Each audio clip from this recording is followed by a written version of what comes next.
We want to be cute, classy, and we want to influence your mindset. So, financial therapy, financial healing, influence with therapy, empowering your wallet. She minds her money. Financial therapy for us. Influence Her Mindset podcast.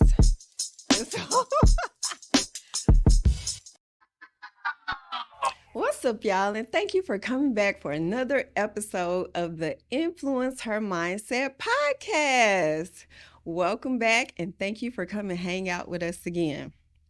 Today, we're going to be talking about what is financial therapy and how can it help you. But before we start, I want to make sure I'm with the right audience and the right crowd. So I'm going to ask you a couple of things to do in the comments. So this is called, if you're looking for me, here I go. Put a heart in the comments if you and your loved ones have ever had a disagreement about money. Put a check mark in the comments if when you were a kid, when you went to the store and mom told you, when we get in this store, don't you ask for nothing, don't touch nothing, don't look at nothing, I ain't got no money, and if you act up in this store, I'm gonna get you when we get home. All right, put an X in the comments if you were a kid and money was tight and your parents always reminded you, money don't grow on trees. I can't afford that. We broke. Wait till I get paid. All right, here we go, money bags. Put a money bag in the comment if you were the one that everybody came to in the family when they needed to borrow money. All right, put a smiley face emoji in the comments if you are a shopaholic, workaholic, overspender, gambler, hoarder, and you don't want to discuss your issues with anyone. All right, we're going for the red 100. Put a red 100 in the comments if you have ever hidden money from your spouse or you refuse to share a bank account with your spouse. All right, last one, we're going to use the hand emoji. Put a hand emoji in the comments if you know what it means to live paycheck to paycheck as an adult.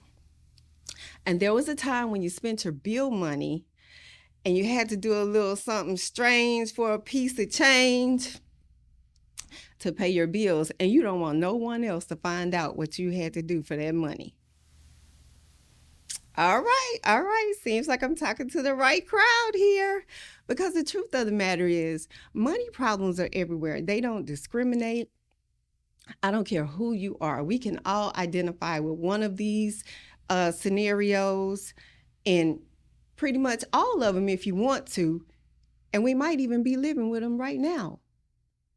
So, hey, don't feel bad. It doesn't discriminate. So here's a fun fact for you. If you ever found yourself wondering why you don't have enough money to do the things that you need to do, or why is money always a problem or short, and you're not where you want to be in life, well, here's the deal. There's a lot of people with a lot of money, millions of dollars, and they worry just the same because they are worried that they will not keep those millions. So, hey, they're scared. So if you are all out there worrying about, your money issues, don't feel alone. So all my worried women, stop worrying about it. Let that go. Let's get to work on our mindsets. Okay. So in my last episode, I shared a very personal traumatic experience regarding my family that shaped my relationship with money quite a bit. Specifically, after a week-long argument about money, it turned into a bad accident, and it left my mom actually fighting for her life. And that pretty much stayed in the back of my mind for a long time. I didn't really realize it, but it showed up a lot in my relationships, in the way I view money, because I associated that as a money problem because there was an argument over money. So until I started studying financial therapy and working on my mindset, that did bother me. And I always associated it with, like, man, I got to make sure I got my stuff together. I got to make sure I don't have any financial dependence on anyone. I got to make sure I have a degree and well educated. I wanted to be financially independent. So didn't really realize how that episode or that accident really affected me all of my life.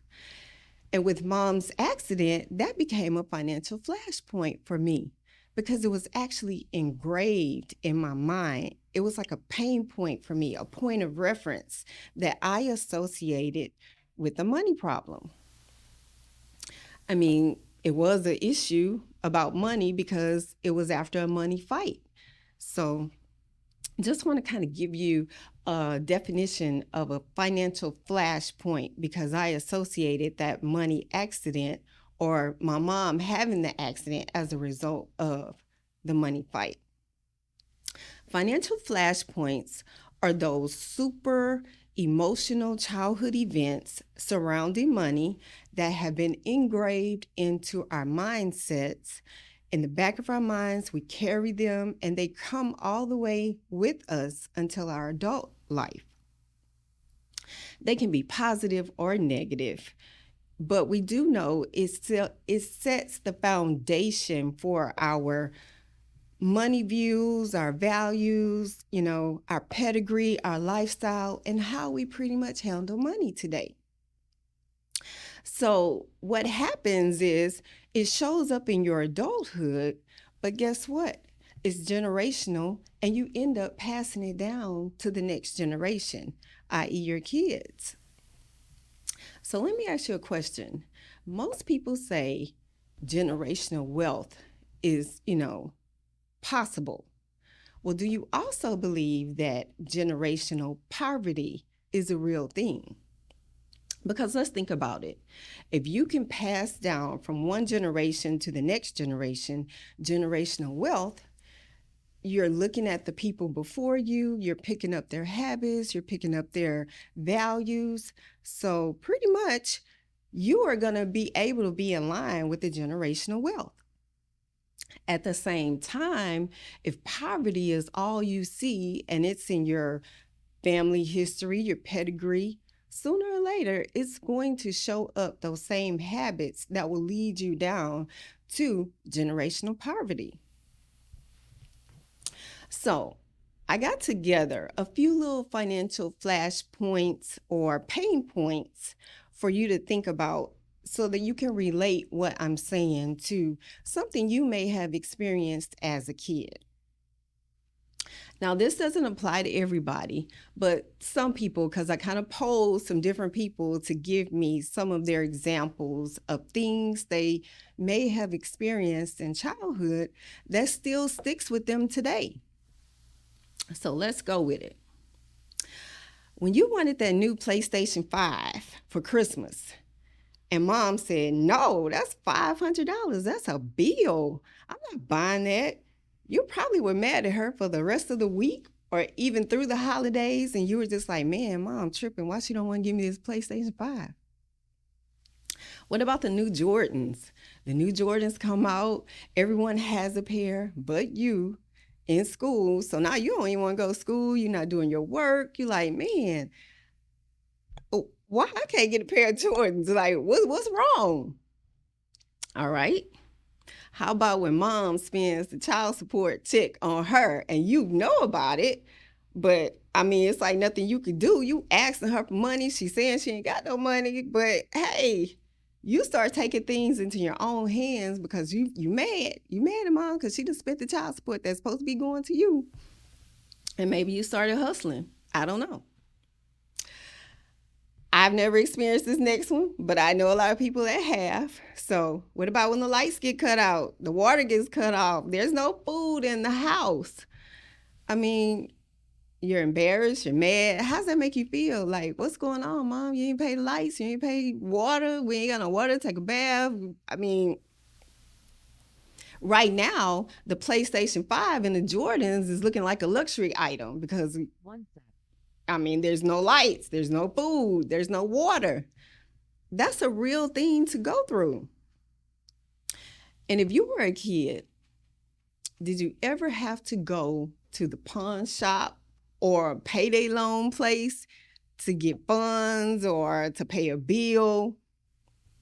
Back in our day, I mean, pawn shops and payday loan places was our friend, because if you needed to get some money before you got paid, that was your friend. You went to the payday loan place or you went to the pawn shop. How about you come home one day and there's an eviction notice on the door?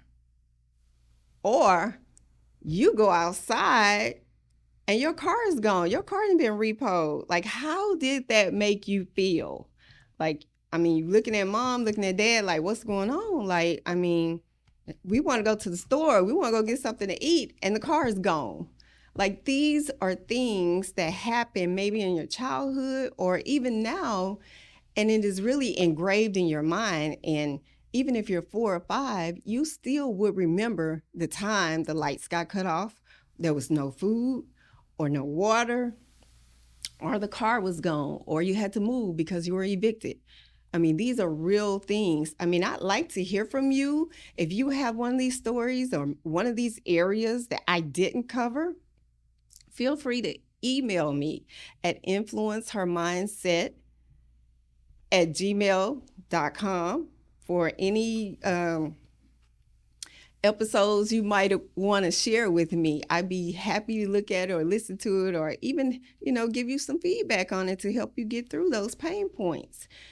So what I probably didn't cover was, like, I remember in class, there were certain people talking about how their families controlled them with money, and they didn't like how that felt.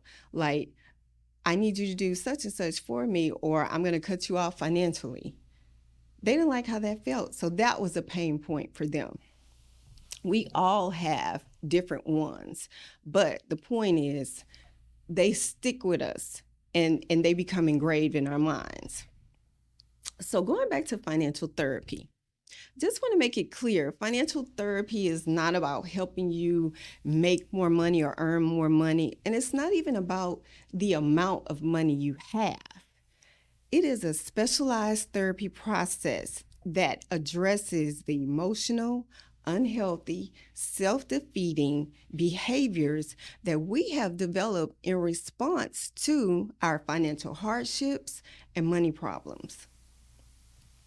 So think about how you handle money today, how you handle your household finances or your business finances. Think about where you got that knowledge from.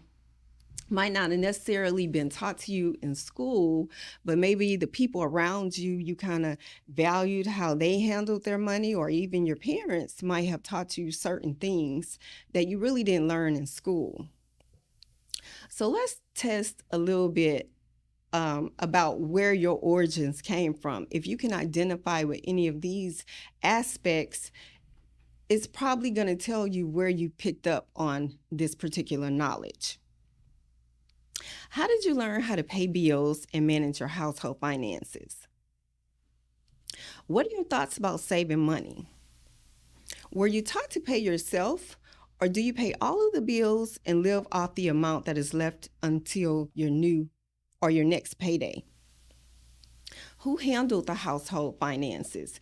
Did they do a good job? Do you avoid discussions about money? Do you physically feel sick and mad when your money is short? Do you feel that the more money you have means that people respect you more? Does the amount of money you have equal your self-worth? Are you afraid to spend money on yourself so you go without? Are you in debt? Are you a homeowner or renter? Are you an enabler? Have you ever been homeless? Do you have anxiety or start sweating when you have to pay for expensive items? Do you value the overdraft protection on your bank account?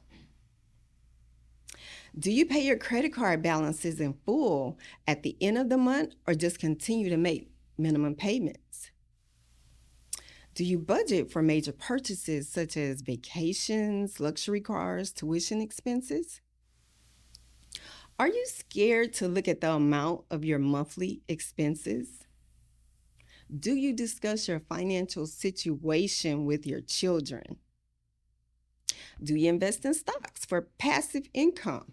Do you have a 401k? And if so, are you contributing the maximum amount to your 401k? Did you inherit a business, a house, or investments? Do you have a life insurance policy and a will? Do you understand the term compound interest? These are all things that you may have picked up growing up, their habits, their traits, their financial habits, and pretty much where you learn them. It could be anywhere. It didn't necessarily come from, school, but the list could go on and on. My point is, these are things that we learned growing up by people that influenced us. Actually, they influenced our mindset. So we picked up their traits and their habits. Right, wrong, or indifferent, you are the sum total of your surroundings. For example, if you have 4 rich friends, you'll probably be the 5th rich friend. If you have 4 not so rich but broke friends, you'll probably start doing the same thing, same habits, and end up broke. If you have 4 friends that's cheating, maybe you're going to be the 5th one. I don't know. Point is, we've all heard birds of a feather flock together. People rub off on you, their habits, their traits. It's not a bad thing. It just happens. However, everyone has free will. And when you know better, you do better. So going back to financial therapy, we have all kinds of tools and techniques that can help remove fears, the shame, the emotional baggage that keeps us in bondage. And it allows us to experience true healing through our mindsets and develop a healthy financial transformation and overall well-being. So for a minute, let's just talk about therapy. What is therapy? I know that therapy in the past, in the urban community, some of us look at therapy as, oh, something must be wrong with her. She got to go see a shrink. She's taking meds for depression, or we've all heard it. People kind of look at it with a stigma, or have looked at it as a bad thing in the past. They have negative comments that they may say about you. So a lot of people don't even tell you if they're going to therapy because people are judgmental. But now life be lifing, and we have survived a whole pandemic. Therapy is needed, and it is valuable to those who take advantage of it and utilize it to maintain their stability. Besides, who taught you how to handle life's issues? Was it your parents or the adults in your life? We just established that we learn habits and traits from our parents or whoever the adults were in our life. But what happens when life be lifing and maybe they gave you some advice or a solution that might not have been the best solution for you to do? It happens. Or if your parents were your guide or your teachers, what happens when you figure out or you determine, my parents could not even handle their issues. They didn't know what to do. So you wouldn't be going to them because they couldn't handle it. So you need to seek professional help. That's just normal. Your parents were just doing what they could do or what they knew to do. It doesn't make it a bad thing. You can't hold something against somebody because they didn't know something. I remember when I was married and my marriage was in shambles, and I do mean shambles, like bad. And my mom would try to give me advice about what to do or how to control him or what she thought would work on my husband at the time. And let me tell you, 90% of what she told me did not work on him. He was not having it. He was not going to be controlled by my mother. You know, we were from different backgrounds, we had different mindsets, we were raised differently. So, whatever she thought might work on him, because we had different backgrounds, did not. I mean, it was like putting a square in a circle. You know, it just didn't work. So, I had to seek outside counsel for help with my marriage. So, financial therapy combines practical financial planning advice with many of the theories used by psychologists and psychotherapists. Financial therapy helps you identify the origins of your financial problems, how it contributes to your money related issue, your self defeating behavior that you might currently have, or even the money disorder that you have developed.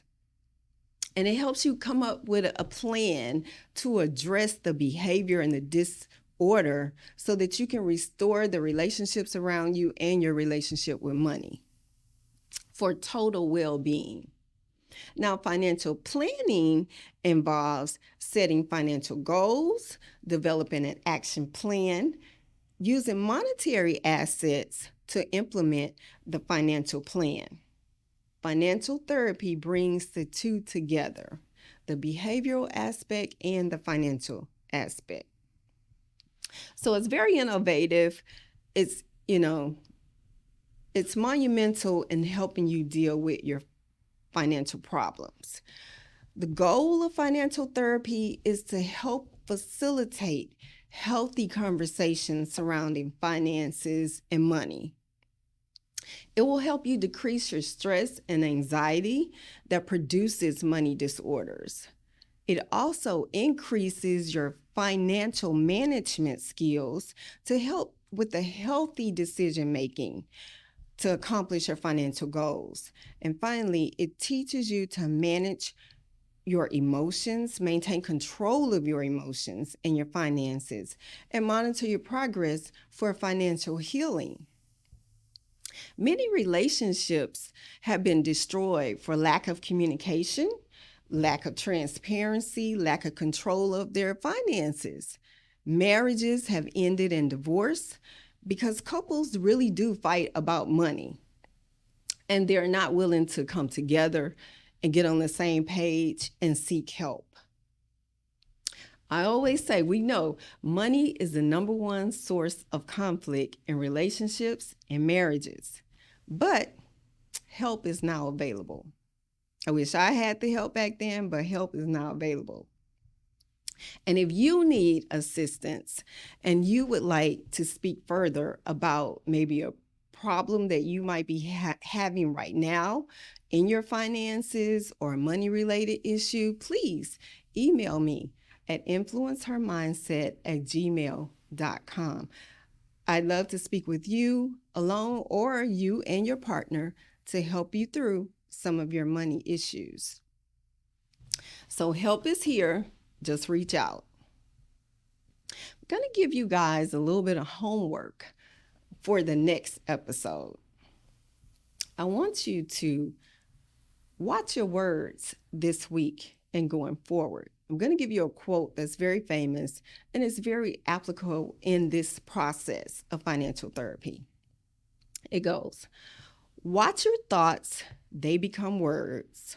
Watch your words, they become actions. Watch your actions, they become habits. Watch your habits, they become character. Watch your character, it becomes your destiny.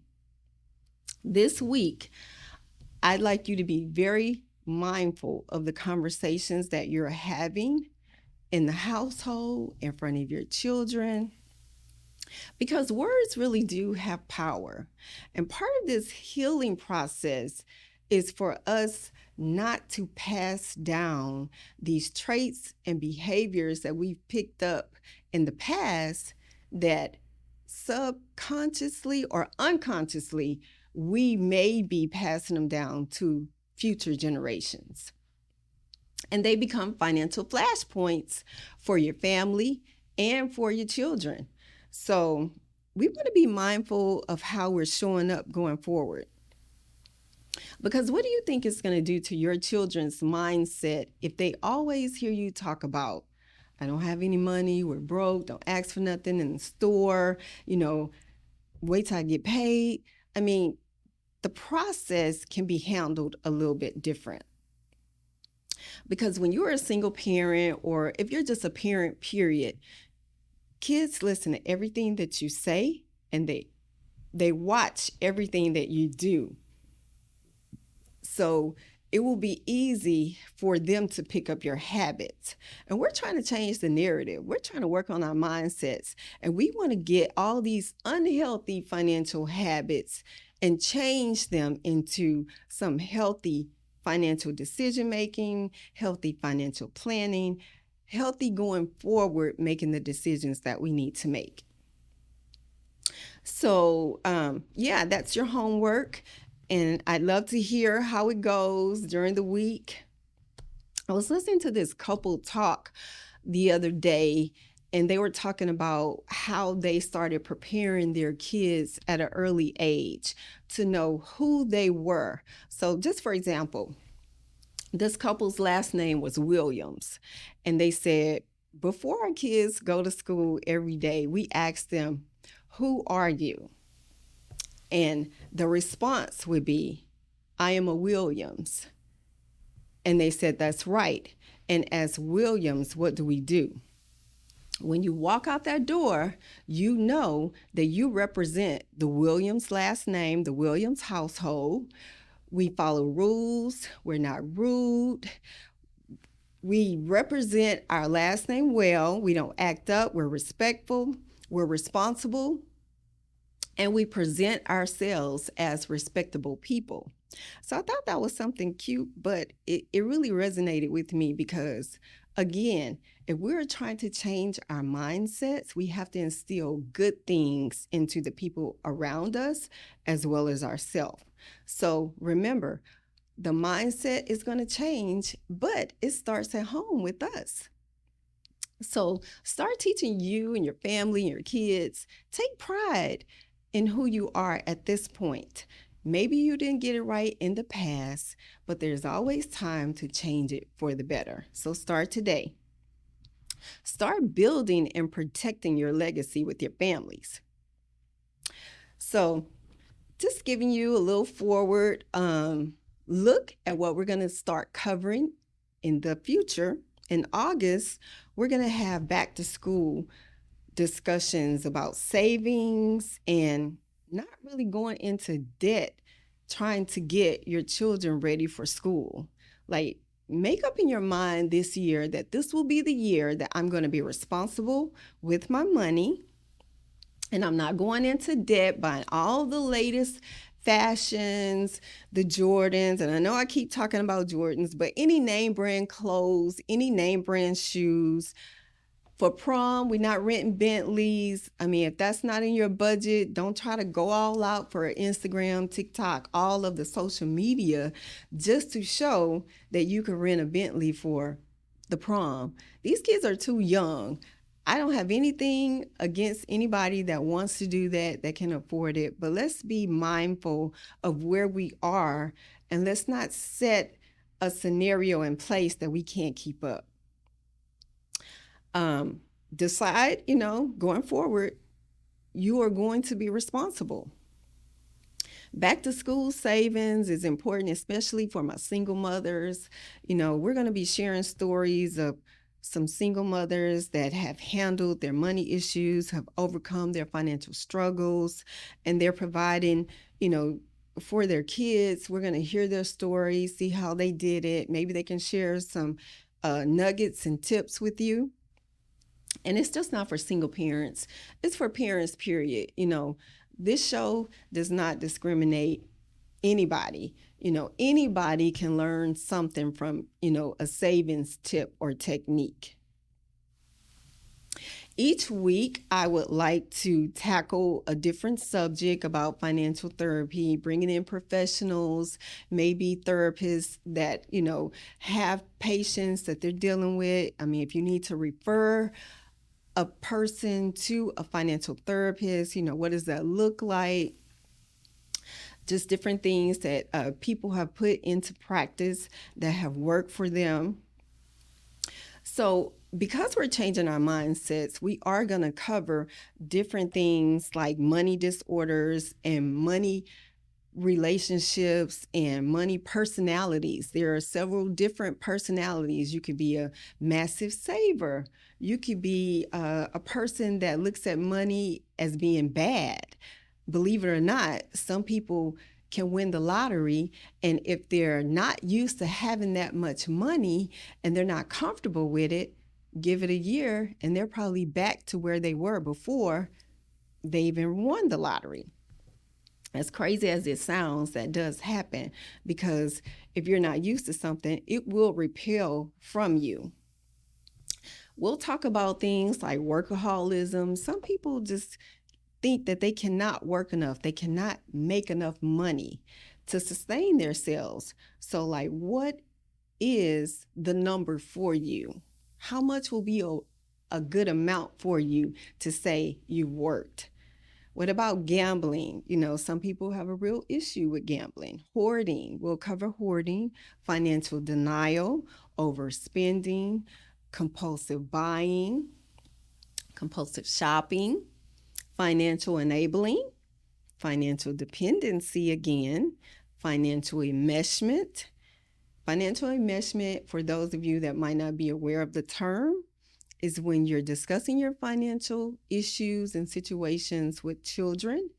I mean, maybe they're not ready for these conversations. Maybe there's a better way you can handle it. But when it comes to them having anxiety about your financial issue or your financial problem, it becomes very stressful for them. And it may show up in different ways. The last thing we want to do is have your children not be able to come to you if they need a necessity, something for school, or some type of school supply or a book or something. And because they've heard you complain so much about not having enough money, they don't even want to ask you for the book for school, or a necessity that they may need, like new shoes or something like that. So we want to be mindful that we're not stressing out our kids. But I'm going to teach you in the coming weeks how to have a conversation with your children and with your family in a nice, healthy way. You can share your financial issue without bringing the stress and anxiety along the way. So, guys, I have enjoyed you today. As always, I am so grateful that you came back for another episode of the Influence Her Mindset podcast. I'm Miko, and I would love to see you again next week, in the coming weeks. Stick with me. I promise financial therapy will be easy for you at the end of the day. So here's to another great episode. And again, my email is influencehermindset@gmail.com. Please hit me up. You have questions, concerns, you want to talk about your money issues or a financial flashpoint or anything I discussed today. I will be happy to sit with you and your family, and we can knock it out. Thank you, and see you guys later. Bye-bye.